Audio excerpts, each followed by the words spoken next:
శివుడికి అభిషేకాలు ఇష్టం అని చెప్పి మహాశివరాత్రి రోజు ప్రత్యేకంగా బోలెడు లీటర్ల పాలని కానీ తేనెని కానీ పెరుగని కానీ మనం వేస్తూ ఉంటాం, అభిషేకం చేస్తూ ఉంటాం. అదే బోలెడు లేని వాడికి ఇస్తే ఖచ్చితంగా వాడు కడుపు నిండా తింటాడు అని కూడా అనుకుంటాం.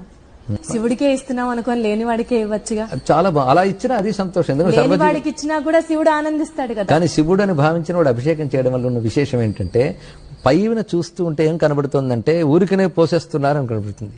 దీనికి అందమైన సమాధానం చెప్పాలంటే ఒక చక్కటి వాక్యం ఉంది శాస్త్రంలో.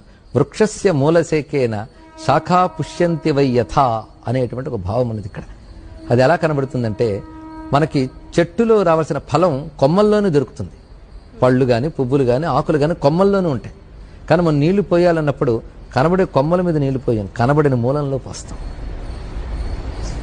అప్పుడు ఎవడైనా మనం చూసాడు అనుకోండి, అసలు చెట్టుకి ఎలా నీళ్లు అందుతున్నాయో తెలియని మూర్ఖుడు ఒకడు వచ్చి అరే మనకు పళ్ళు అవి పైన వస్తుంటే పైన నీళ్లు పోయాలి కానీ కనబడిన నేల మీద నీళ్లు పోస్తున్నావేమిట్రా అంటాడు.